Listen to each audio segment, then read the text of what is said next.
Back to Eduport. നമ്മൾ ഇതേ public എക്സാമിന്റെ തൊട്ടടുത്ത് ഇങ്ങനെ എത്തിയിരിക്കുകയാണ് അല്ലേ. മിസ്സിന്റെ മക്കൾ എല്ലാവരും അടിപൊളിയായിട്ട് പഠിക്കായിരിക്കും ആണല്ലോ. പഠിക്കാൻ തുടങ്ങാത്ത ആൾക്കാരുണ്ടെങ്കിൽ, ഇനിയും പഠിക്കാൻ തുടങ്ങാത്ത ആൾക്കാരാണ് മിസ്സിന്റെ ഈ ക്ലാസ് കാണുന്നതെങ്കിൽ മക്കളെ ഇന്ന് തന്നെ നിർബന്ധമായിട്ടും നിങ്ങൾ പഠിക്കാൻ വേണ്ടിയിട്ട് തുടങ്ങുക. ഓക്കെ, നമുക്ക് എക്സാമിന് ലീവുകളൊന്നും വരുന്നില്ല, അടുപ്പിച്ച് ദിവസങ്ങളാണ് എക്സാംസ് ഒക്കെ വരുന്നത്. സോ നിങ്ങൾ ലാസ്റ്റ് തലേ ദിവസം പഠിക്കുക എന്ന് വിചാരിച്ച് ആരും വെയിറ്റ് ചെയ്തിരിക്കരുത്. എല്ലാവരും പെട്ടെന്ന് തന്നെ പഠിക്കാൻ വേണ്ടിട്ട് തുടങ്ങുക കേട്ടോ മക്കളെ. Yes, once again welcome back to Eduport. ഇന്നതേ മിസ് നിങ്ങൾക്ക് നമ്മൾ ഓൾറെഡി പഠിച്ചിട്ടുള്ള ഒരു ചാപ്റ്റർ ആണ്. ആ ചാപ്റ്ററിന്റെ ഒരു സമ്മറി ജസ്റ്റ് ഒരു 10 മിനിറ്റിൽ നിങ്ങൾക്ക് പറഞ്ഞു തരാൻ വേണ്ടിയിട്ട് പോവാണ്. റെഡി ആണല്ലോ മിസ്സിന്റെ മക്കൾ എല്ലാവരും? സെറ്റ് ആണല്ലോ? ഏത് ചാപ്റ്റർ ആണ് നോക്കിക്കോളൂ, മിസ് നിങ്ങൾക്ക് പറഞ്ഞു തരാം. റെഡി ആണല്ലോ? യെസ്, നോക്കിക്കോളൂ. ഇതേ നിങ്ങൾക്ക് കാണാൻ പറ്റുന്നുണ്ട്. ഇങ്ങനെ ഒരു ചാപ്റ്റർ നമ്മൾ പഠിച്ചിട്ടുണ്ടായിരുന്നു. എന്താണ് ഹെഡിങ് ഒന്ന് വായിച്ചു നോക്കിയേ, മിസ്സിന്റെ കൂടെ ഒന്ന് വായിച്ചേ നിങ്ങൾ. ഹാത്തിയോം കി രഹ് ഗുസർ. എന്താണ് ഹാത്തിയോം കി എന്ന് പറഞ്ഞാൽ ആനകളുടെ. ഓക്കെ, ഹാത്തി എന്ന് പറഞ്ഞാൽ ഹിന്ദിയിൽ എന്താ അർത്ഥം നിങ്ങൾക്കറിയാം? ആന എന്നാണ്. ഹാത്തിയോം കി എന്ന് പറഞ്ഞാൽ ആനയുടെ അല്ലെങ്കിൽ ആനകളുടെ. രഹ് ഗുസർ എന്ന് പറഞ്ഞാൽ അവരുടെ സഞ്ചാരപാത. ഓക്കെ, അവർ സഞ്ചരിക്കുന്ന വഴി എന്നാണ് നമ്മുടെ ചാപ്റ്ററിന്റെ ആ ഹെഡിങ്ങിന്റെ മീനിങ് വന്നിട്ട്. റെഡി ആണല്ലോ? ഇത് എന്താണ്, ഒരു കഹാനി ആയിരുന്നോ, കവിതയായിരുന്നോ? അല്ല, ദേ നിങ്ങൾക്ക് ഇവിടെ കാണാൻ പറ്റുന്നുണ്ട്. ഇത് എന്താണ്? ഘടനാവർണ്ണനാണ്. ഘടനാവർണ്ണൻ എന്ന് പറഞ്ഞാല് ഒരു സംഭവം നടന്നിട്ടുണ്ട്, ആ നടന്ന സംഭവത്തിനെ കുറിച്ച് ഇങ്ങനെ വർണ്ണിച്ച് പറഞ്ഞു തരണം. ഓക്കെ, ഒരു നടന്ന സംഭവത്തിനെ കുറിച്ചിട്ട് എഴുതിയിരിക്കുന്നതാണ്. ഓക്കെ, റെഡി ആണല്ലോ? സെറ്റ് ആണല്ലോ? യാദവേന്ദ്ര എന്ന് പറഞ്ഞിട്ടുള്ള ഒരാളാണ് എഴുതിയിട്ടുണ്ടായിരുന്നത്. റെഡി അല്ലേ? ഇനി എന്താണ് നമ്മൾ ഈ ചാപ്റ്ററിൽ പഠിച്ചിട്ടുണ്ടായിരുന്നത് എന്ന് മിസ് പെട്ടെന്ന് പറഞ്ഞുതരാം. മിസ്സിന്റെ മക്കൾ എല്ലാവരും നോക്കിയോളൂ. മിസ് പോയിന്റ് ആക്കിയിട്ട് നിങ്ങൾക്ക് മനസ്സിലാക്കാൻ എളുപ്പമുള്ള രീതിയിലാണ് കൊടുത്തിരിക്കുന്നത് കേട്ടോ. പോയിന്റ് ആക്കിയിട്ടാ കൊടുത്തിരിക്കുന്നത്, നിങ്ങൾക്ക് കാണാൻ പറ്റുന്നുണ്ട്. അപ്പൊ ബുദ്ധിമുട്ടൊന്നും ഉണ്ടാവില്ല കേട്ടോ. റെഡി? അപ്പൊ ആദ്യത്തെ പോയിന്റ് നോക്കിക്കോ, മിസ് പറഞ്ഞു തരാം. ആദ്യം എന്താണ്, എങ്ങനെയാണ് നമ്മൾ ആ ചാപ്റ്റർ തുടങ്ങിയിട്ടുണ്ടായിരുന്നത്? അതിൽ 2 ഘടന അല്ലെ, 2 സംഭവത്തിനെ കുറിച്ചിട്ടാണ് യാദവേന്ദ്ര അല്ലെ എഴുതിയിട്ടുള്ള ആള് പറഞ്ഞിട്ടുണ്ടായിരുന്നത്. ആദ്യത്തെ സംഭവം നോക്കിയോ, പെഹലി ഘടന എന്ന് പറഞ്ഞാൽ, പെഹലി എന്ന് പറഞ്ഞാൽ ആദ്യത്തെ അല്ലെങ്കിൽ ഒന്നാമത്തെ ഘടന എന്താണ് നടന്നിട്ടുള്ളത്? കേരൾ തമിഴ്നാടു സീമ എന്ന് പറഞ്ഞാൽ കേരളത്തിന്റെയും തമിഴ്നാടിന്റെയും അതിർത്തിയിലാണ് ആദ്യത്തെ സംഭവം നടക്കുന്നത്. ഈ എഴുതിയിട്ടുള്ള ആള് പറഞ്ഞിട്ടുണ്ടായിരുന്നു കേട്ടോ. നോക്കിക്കോ, എന്താണ് സംഭവിച്ചിരിക്കുന്നത്? ലേഖക് ने एक वीडियो का जिक्र किया है जिससे एक हदिन अपने 2 बच्चे के साथ सड़क पार कर रही थी. എന്താണ്? അതായത് കേരളത്തിന്റെയും തമിഴ്നാട്ടിന്റെയും ബോർഡറിലാണ് കേട്ടോ അവർ ഈ എഴുതിയിട്ടുള്ള യാദവേന്ദ്ര നിൽക്കുന്നത്. അവിടെ എന്താ സംഭവിക്കുന്നത്? ഒരു ആന തന്റെ 2 കുട്ടികളെയും കൊണ്ടിട്ട് റോഡ് മുറിച്ച് കടക്കാൻ ശ്രമിക്കുന്നത് ഇദ്ദേഹം എന്താണ് വീഡിയോ പകർത്താൻ വേണ്ടി ശ്രമിക്കുകയാണ്. Sadak or jungle K beach Ek divider ദാ. ആ റോഡിന്റെയും കാടിന്റെയും നടുക്ക് എന്തുണ്ട്? ഒരു ഡിവൈഡർ ഉണ്ട് അല്ലെ. അല്ലെങ്കിൽ മൃഗങ്ങളൊക്കെ എപ്പോഴും റോഡിലൂടെ അങ്ങോട്ടും ഇങ്ങോട്ടും ഓടി വരില്ലേ, അതിന് വേണ്ടിയിട്ട് ഒരു ഡിവൈഡർ ഉണ്ടാക്കി വെച്ചിട്ടുണ്ട് എന്നാണ് പറയുന്നത്. നിങ്ങൾക്ക് ഓർമ്മയുണ്ടല്ലോ? ഇനി അടുത്തത് എങ്ങനെയാണ് നമ്മുടെ ഈ ചാപ്റ്ററിൽ പറഞ്ഞിട്ടുണ്ടായിരുന്നത് നോക്കിയേ. നന്നെ ഹാത്തിക്ക് മുഷ്കിൽ എന്ന് പറഞ്ഞാൽ എന്താണിടാ? ആനക്കുട്ടിയുടെ അല്ലെ, ആ കുഞ്ഞു ആനക്കുട്ടികളുടെ ബുദ്ധിമുട്ട് അല്ലെ, അവർക്ക് എന്തോ ഒരു ബുദ്ധിമുട്ട്, ഒരു ദുരവസ്ഥ ഉണ്ടായിരുന്നു അല്ലെ, ഒരു മോശം അവസ്ഥ ഉണ്ടായിരുന്നു. നന്നെ ഹാത്തി എന്ന് പറഞ്ഞാൽ എന്താണ്? ആനക്കുട്ടി എന്നാണ്. നന്നെ എന്ന് പറഞ്ഞാൽ ചെറിയ എന്നാണ് അർത്ഥം. ചെറിയ എന്താണ്? ആനക്കുട്ടി. അവരുടെ മുഷ്കിൽ എന്ന് പറഞ്ഞാല് ബുദ്ധിമുട്ട്. ആ ചെറിയ ആനക്കുട്ടികൾക്ക് എന്ത് ബുദ്ധിമുട്ടാണ് ഉണ്ടായിട്ടുണ്ടായിരുന്നത് എന്നാണ് യാദവേന്ദ്ര പറഞ്ഞിട്ടുള്ളത്. നോക്കിക്കോളൂ. ഹദിനി ഓർ ഉസ്കാ ബഡാ ബച്ചാ ഡിവൈഡർ പാർ കർ ഗയേ. അതായത് ഹാത്തി, ആനയും ആനയുടെ വലിയ അല്ലെ ബടാ ബച്ച, വലിയ ആനക്കുട്ടിയും എന്ത് ചെയ്തിട്ടുണ്ടായിരുന്നു? ഡിവൈഡർ മുറിച്ച് കടന്നിട്ടുണ്ടായിരുന്നു.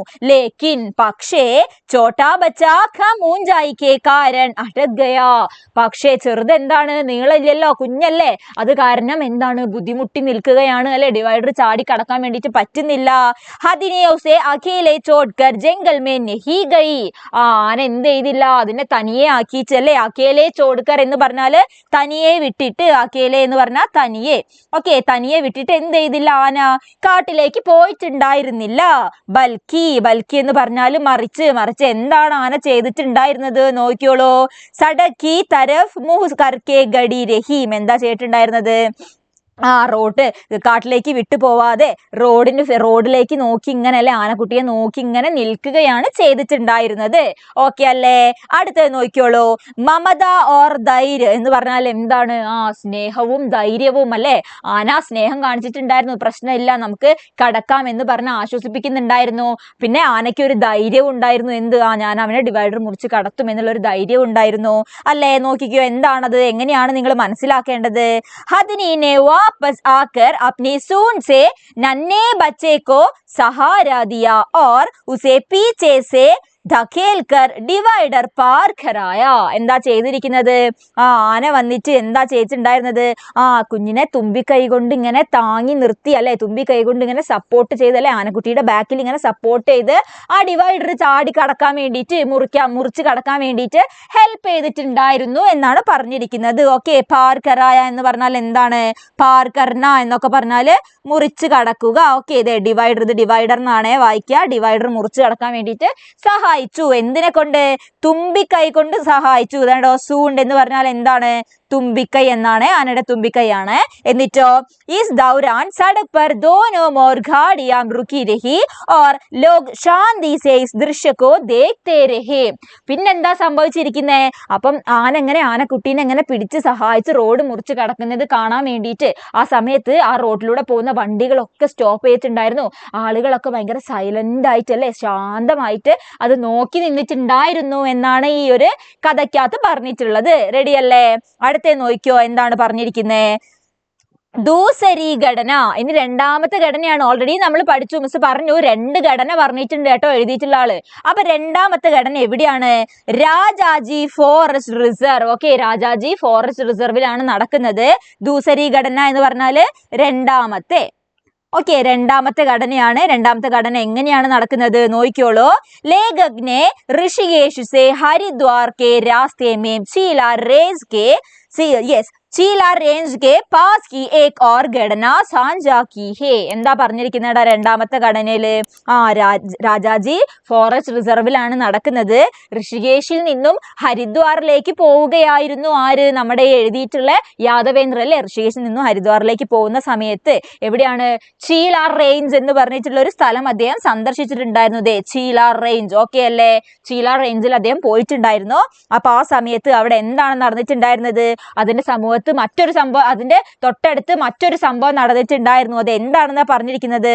യെസ്, ആനയെ കാണുന്ന സമയത്ത് എന്ത് ചെയ്യണം നോക്കിയോളൂ. സഡക് പർ ബോർഡ് ലഗാ ഹേ ജോ യാത്രിയോം കോ ഹാത്തി ദിഖ്നെ പർ റുക്നെ കാ നിർദ്ദേശ് ദേതാ ഹേ. എന്താണ് അദ്ദേഹം കണ്ടിട്ടുണ്ടായിരുന്നത്? ആ റോഡില് ആനകളെ കാണുന്ന സമയത്ത് യാത്രക്കാര് ദയവ് ചെയ്ത് വാഹനങ്ങൾ നിർത്തുക എന്നുള്ള ഒരു സന്ദേശം അദ്ദേഹം ബോർഡ് കണ്ടിട്ടുണ്ടായിരുന്നു റോഡില്. ഓക്കെ അല്ലേ? അടുത്തത് എന്താ സംഭവിക്കുന്നത് നോക്കിയോ. അടുത്ത എന്താണ് നമ്മൾ ചാപ്റ്ററിൽ പഠിച്ചിട്ടുണ്ടായിരുന്നത്? ഹാത്തിയോം കാ സുരക്ഷാ ചക്ര എന്ന് പറഞ്ഞാൽ എന്താണ്? ആനകളെ സംരക്ഷിക്കുന്ന അല്ലെ, ആനകളുടെ സുരക്ഷയ്ക്ക് വേണ്ടിയിട്ടുള്ള നിർദ്ദേശങ്ങൾ ഉണ്ടായിരുന്നു. ഓക്കെ, എന്താണ്? ലേഖക് ने देखी करीब 20 हाथियों का एक झुंड गोल घोड़ा बनाकर गड़ा था. എന്ത് കണ്ടിട്ടുണ്ടായിരുന്നു? നമ്മുടെ എഴുതിയിട്ടുള്ള ഈ യാദവേന്ദ്രനാ പറഞ്ഞത് ഒരു 20ഓളം ആനകളുടെ ഒരു കൂട്ടങ്ങനെ വന്നിട്ട് ഗോളാകൃതിയിൽ അല്ലെ, വൃത്താകൃതിയിൽ ഇങ്ങനെ റൗണ്ട് ആയിട്ട് നിൽക്കുന്നുണ്ടായിരുന്നു. ഉൻഹെ അപ്നെ ബച്ചോ കോ സുരക്ഷിത് രഖ്നെ കെ ലിയേ ഉൻഹെ ബീച്ച് മേ രഖ് ഹുവാ താ. അതിന്റെ നടുക്കില് അവരുടെ കുട്ടി ഉണ്ടായിരുന്നു അല്ലെ, ഒരു ആനക്കുട്ടി ഉണ്ടായിരുന്നു. അതിനെ സംരക്ഷിക്കാൻ അല്ലെ, അതിന്റെ സംരക്ഷണത്തിന് വേണ്ടിയിട്ടാണ് ചുറ്റിലും അത്രയും ആനകൾ കൂടി നിന്നിട്ടുണ്ടായിരുന്നത്. നട്കട്ട് ബച്ചെ ബാർ ബാർ ഘോര തോഡ്കർ ബാഹർ നികൽത്തെ തോ ബഡേ ഹാത്തി ഉൻഹെ വാപ്പസ് അന്തർ കർ ദേത്തെ. പക്ഷേ പതിയെ പതിയെ എന്ത് ചെയ്യുന്നുണ്ടായിരുന്നു? ഈ നടുക്കിലുള്ള ആനക്കുട്ടി അവന് ഒരു ഗ്യാപ്പ് കിട്ടുന്ന സമയത്തൊക്കെ പുറത്തേക്ക് ഇറങ്ങി ഓടുന്നുണ്ടായിരുന്നു അല്ലെ. ഓടുന്ന സമയത്ത് വലിയ ആനകൾ എന്ത് ചെയ്തിട്ടുണ്ടായിരുന്നു? ബഡേ ഹാത്തി, കണ്ടോ, വലിയ ആനകള് ഉൻഹെ വാപ്പസ് അന്തർ കർ ദേത്തെ, അതിനെ പെട്ടെന്ന് തന്നെ അകത്തേക്ക് തിരികെ വയ്ക്കാറുണ്ടായിരുന്നു. വാപ്പസ് എന്ന് പറഞ്ഞാല് പെട്ടെന്ന് തന്നെ. അന്തർ കർ ദേത്തെ എന്ന് പറഞ്ഞാല്, അന്തർ എന്ന് പറഞ്ഞാൽ നിങ്ങൾക്കറിയാം അകത്താണ് അല്ലെ. അപ്പൊ അവൻ പുറത്തേക്ക് ഇറങ്ങുന്ന സമയത്ത് പെട്ടെന്ന് തന്നെ അകത്തേക്ക് പിടിച്ചിടാറുണ്ടായിരുന്നു. എന്നിട്ട് ആ റൗണ്ടിൽ ഇങ്ങനെ നിൽക്കുകയാണ് ചെയ്യുന്നത്. ഇനി ലാസ്റ്റത്തെ നോക്കിയോ, എന്താണ് സംഭവിക്കുന്നത്? യെസ്, എന്താണ് മിസ് പറയാൻ നോക്കിയോ. സർദാർ ഹാത്തി കി സമജ്ദാരി എന്ന് പറഞ്ഞാൽ എന്താണ്? വലിയ ആനയുടെ ഒരു അറിവ് അല്ലെ? വലിയ ആനയ്ക്ക് എന്താണ്? നല്ലൊരു വിവരം അല്ലെ? ഒരു അറിവുണ്ടായിരുന്നു. എന്താണ് സർദാർ ഹാത്തി എന്ന് നമ്മൾ ചാപ്റ്ററിൽ പഠിച്ചിട്ടുണ്ട്. സർദാർ ഹാത്തി എന്ന് പറഞ്ഞാൽ ഏറ്റവും വലിയ ആന. ഓക്കെ, സർദാർ എന്ന് പറഞ്ഞാൽ വലിയ ആനയാണ്. ആനകളുടെ കൂട്ടത്തിലെ രാജാവ് ആണ്. ഓക്കെ, വലിയ പ്രായമുള്ള ആനയാണ്. എന്തറിവായിരുന്നു ആനയ്ക്ക് ഉണ്ടായിരുന്നേ നോക്കിയോ.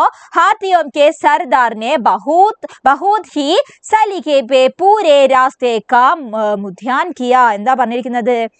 ഏറ്റവും വലിയ ആനയായിരുന്നു.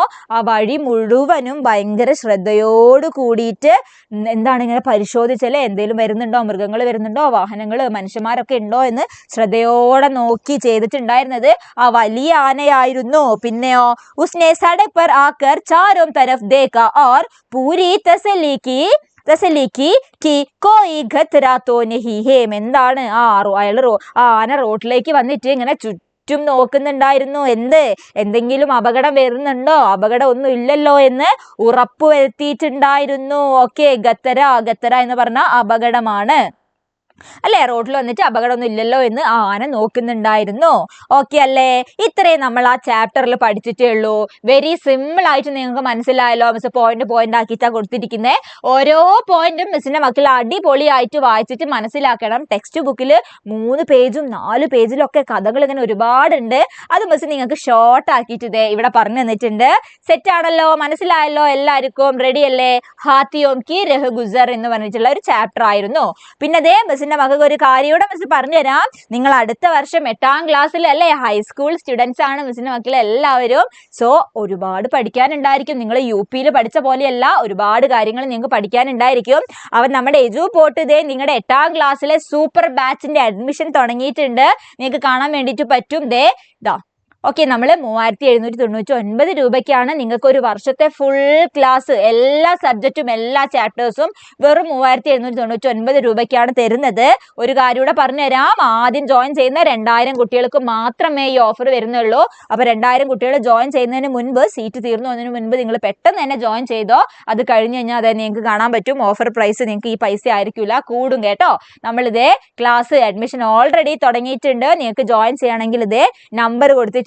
നമ്പറിലേക്ക് കോൺടാക്ട് ചെയ്യാം. അല്ലെങ്കിൽ വീഡിയോയുടെ താഴെ നമ്മളൊരു ലിങ്ക് പിൻ ചെയ്ത് വെച്ചിട്ടുണ്ട്, സൂപ്പർ ബാച്ച് എന്ന് പറഞ്ഞിട്ട്. സോ മക്കളെ, 2000 സ്റ്റുഡൻസിന് മാത്രമാണ് ഓഫർ വരുന്നത്. പെട്ടെന്ന് തന്നെ നിങ്ങൾ ജോയിൻ ചെയ്തോട്ടോ. അടുത്ത വർഷം ഹൈസ്കൂൾ ആണ്, ഒരുപാട് പഠിക്കാനുണ്ട് അല്ലേ? സോ മക്കളെ, ഹാത്തിയോം കി രഹ് ഗുസർ എന്ന് പറഞ്ഞിട്ടുള്ള ചാപ്റ്റർ നിങ്ങൾക്ക് സൂപ്പർ ആക്കി മനസ്സിലായിട്ടുണ്ടായിരിക്കും എന്നാണ് മിസ് വിചാരിക്കുന്നത്. ക്ലാസ് മനസ്സിലായോ എന്ന് വീഡിയോയുടെ താഴെ കമന്റ് ചെയ്യണം കേട്ടോ. മിസ്സിന്റെ ക്ലാസ് നിങ്ങൾക്ക് ഇഷ്ടമായോ, മനസ്സിലായിട്ടുണ്ടോ എന്ന് വീഡിയോയുടെ താഴെ നിങ്ങൾ കമന്റ് ചെയ്യണം. അടുത്ത ചാപ്റ്ററിന്റെ സമ്മറി ആയിട്ട് മിസ് വീണ്ടും നിങ്ങൾക്ക് വരുന്നുണ്ട്. സോ മക്കളെ, അടിപൊളിയാക്കി പഠിക്കുക. പബ്ലിക് എക്സാം സൂപ്പർ ആക്കി നമുക്ക് എഴുതണം. So thank you so much.